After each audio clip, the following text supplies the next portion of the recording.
Excelentíssimo, reverendíssimo Senhor Dom Manuel Martins, venerando Bispo Emérito de Setúbal, reverendos padres, os vós as minhas cordiais saudações.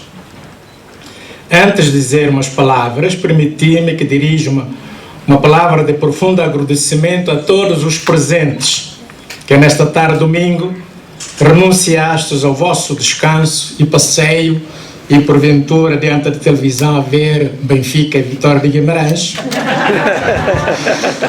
para vir-lhes assistir a este ato de lançamento do livro Dom Manuel de Santo Antônio, bispo dominicano expulso de Timor. Agradeço em primeiro lugar ao seu padre Feliciano Deuniano, amigo de Timor, pela sua disponibilidade em apresentar este livro. Agradeço a presença honrosa do Sr. Bispo Dom Manuel Martins. Agradeço o salesiano da Casa Imaculada Conceição, na pessoa do diretor e do Padre Rui, que com Dona Claudine tiveram esta oportunidade, iniciativa em levar adiante esta obra. E naturalmente agradeço também ao meu colega, Padre Luís Vilela, que leu o manuscrito, e ao doutor Samuel Joel Sabino de Coimbra, que leu também o manuscrito. E naturalmente agradeço os responsáveis da FNAC do Porto. Porque este livro ocorreu no ano passado, o 350º aniversário do nascimento deste frade, Santo Antônio, bispo de Malaca, que reside em Lifau, no enclave Lifau-Ambeno. Para rememorar esta data, pensei em publicar este livro pequeno para trazer à nossa memória a ação desenvolvida por este bispo dominicano. Quem foi Dom Frei Manuel de Santo Antônio e por que Dom Frei Manuel de Santo Antônio, quando as missões, os cristandades da Insulíndia tiveram outros intervenientes importantes, como Dom Frei Miguel Rangel, Padre Frei Manuel de São Jacinto, Dom Antônio de Castro, Dom Gerardo de São José, o bispo Dom Antônio Joaquim Medeiros, que restaurou as missões de Timor em 1875, e Dom José da Costa Nunes, mais tarde, cardeal da Santa Igreja. Dom Manuel de Santo Antônio, bispo de Malaca, com residência em Lifau, governou a Diocese de Malaca de 1702 a 1722, altura em que foi expulso de Timor.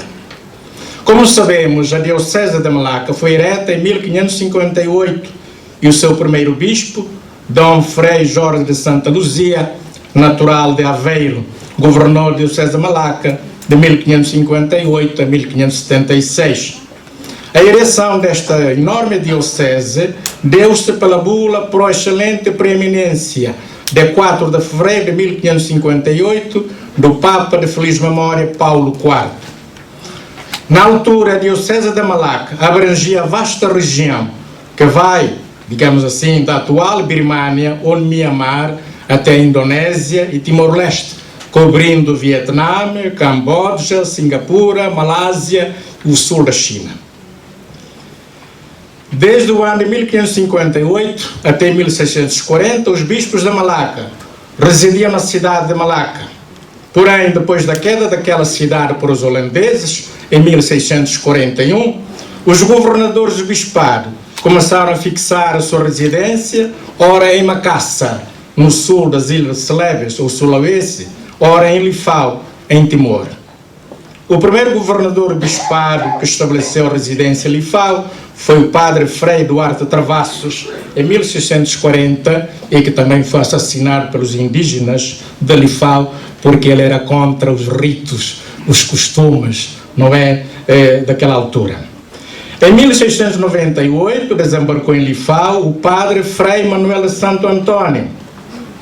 Ele, digamos assim, era filho de portugueses que deixaram o reino e foram estabelecer-se em Goa.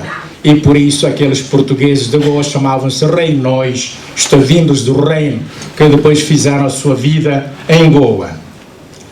Fez estudos no Seminário Dominicano de Goa e foi nomeado superior das cristandades de Timor. Tempo depois, Frei Manuel de Santo Antônio, ao chegar a Lifao, não quis ficar na capital, mas foi para o interior de Timor, na zona leste, concretamente na região de Luca. Portanto, evangelizou Luca, Samora, La Cluta, Vessoro, toda aquela região. E a partir daquela povoação, em Luca, situada no sudeste da ilha, o zeloso missionário evangelizava os reinos de Bibiluto, Samoro, Vessoro, Viqueque. Como superior da cristandade, de tempos a tempos, deslocava-se à praça de Lifao para tratar assuntos de interesse para a religião. Nos 5 anos que esteve em Luca, batizou mais de 10.000 timorenses. Conseguiu erguer capelas, igrejas, nomeava catequistas e convertia os régulos. As suas atividades missionárias, o seu zelo apostólico, o ardor em atrair para o Partido Real, isto é, o partido que apoiava a coroa portuguesa, na assim chamada província dos Belos, e a sua intervenção decisiva no desembarque do governador das ilhas de Solar e Timor, Antônio Coelho Guerreiro, em 1702, graciaram-lhe tal notoriedade que, sob a proposta do Conselho Ultramarino aqui em Lisboa, o rei Dom Pedro II o nomeava para a sede de Malaca. A nomeação teve imediata concordância do Papa Clemente XI, que confirmou a nomeação feita pelo monarca português. Como na altura ainda não havia bispos naquelas regiões, em 1705, Dom Frei Manuel de Santo Antônio teve de viajar até Macau para ser ordenado bispo em Macau pelo bispo daquela diocese, Dom João Casal. Até 1722, o bispo exerceu o seu ministério episcopal, portanto, em Timor, pregando, visitando as missões, construindo capelas, escolas, reunindo os régulos timorenses para aceitarem o domínio português. No meio desta estonteante azáfama, 3 situações não combinavam com a sua maneira de ser bispo. Para já, abrimos um parênteses, que era um bispo depois do Concílio de Trento. E por isso, a vida não muito própria de alguns dos seus confrades, a má governação e administração dos governadores, a falta de autoridade civil, tudo isto lhe causou mais dissabores e desinteligências. Por fim, o bispo de Malaca, que tinha escolhido Timor como a sua segunda pátria, foi expulso pelo governador Antônio de Albuquerque Coelho em julho de 1772. Durante quase 300 anos, a saga, entre aspas, deste famoso bispo de Malaca foi sendo tecida de suspeitas, de acusações e falsidades. O seu ministério episcopal e sua fidelidade ao soberano português foram relegados para o segundo plano, salientando-se apenas os seus defeitos. Governadores como Jacomo Moraes de Sarmento, Dom Manuel de Sotomayor, Manuel Ferreira de Almeida, Francisco de Melo e Castro e Antônio de Albuquerque Coelho viam no bispo de Malaca um homem sedento de poder, que se intrometia muitas vezes nos assuntos da governação, segundo esses governantes. Um rebelde que punha em perigo as possessões portuguesas na Insulíndia. E mais, propagava-se que, estando Dom Manuel de Santo Antônio presente em Timor, nunca haveria paz naquele território. Por isso, era preciso tirá-lo fora de lá. Foi assim que, estando o bispo doente de paludismo, o governador Antônio Coelho chegou à residência e disse: "Seu bispo, está um barco ali na praia à sua espera para o levar a Macau."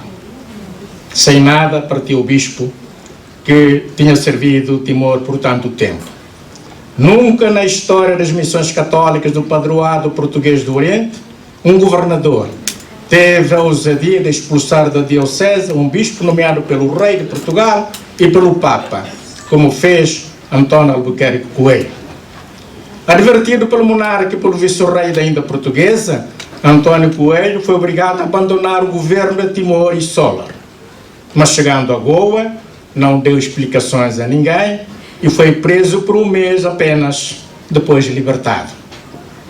Influenciados pelos relatórios unilaterais e negativos enviados para Goa, alguns historiadores contribuíram para denegrir a figura do bispo Dom Frei Manuel de Santo Antônio. Os vários historiadores, por exemplo, Cunha Rivara, Afonso de Castro, Carlos Charles Boxer, Artur Basílio de Sá, Manuel Teixeira. Felizmente, outros historiadores opinam positivamente. Entre eles salientamos o comandante Humberto Leitão, naturalmente alguns dos presentes conhecem, o professor Artur Teodoro de Matos, atualmente na Universidade Católica de Lisboa, e o autor do livro, doutora Margarida Luísa Coutinho Mendes, que também vai publicar um livro sobre o mesmo bispo e que será lançado no dia 8 de junho em Lisboa. O comandante Humberto Leitão foi o primeiro a realizar um estudo sobre a época em que viveu Dom Frei Manuel de Santo Antônio no seu livro 28 anos da história de Timor, 1596 a 1725. Aí afirma o comandante Humberto Leitão: ficou na planície de Lifau, bem regado com sangue português, de mistura com sangue dos indígenas de Timor e da Ilha de Flores, a quem muito ilustres e zelosos padres de São Domingos ensinaram a lei de Cristo e o amor a Portugal.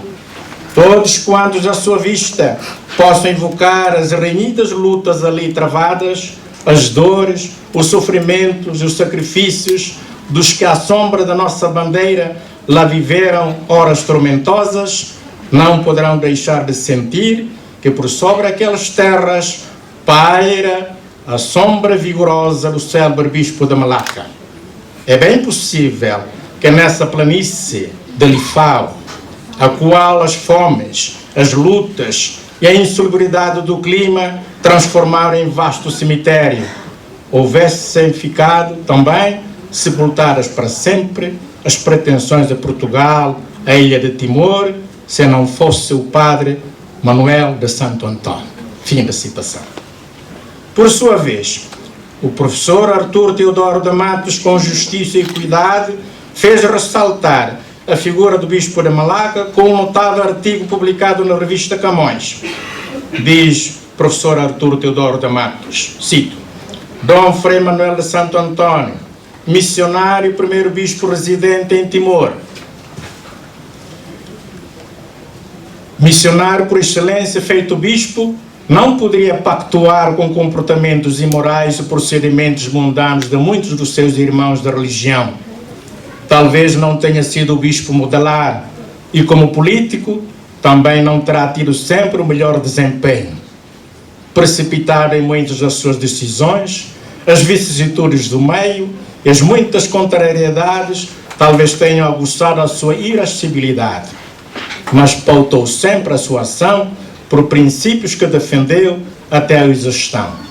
A história política e religiosa de Timor terá de reservar-lhe um lugar especial. E nós, nesta reunião aqui na FNAC do Porto, queremos precisamente lembrar estas afirmações do professor Teodoro de Matos. Termino agradecendo mais uma vez a vossa presença, a vossa amizade e a vossa simpatia. E para terminar, digo que este livro é apenas um começo, um subsídio, um contributo para a história religiosa de Timor. Para um grande bispo, dediquei um pequeno livro. Oxalá outros possam continuar a engrandecer o livro. Muito obrigado.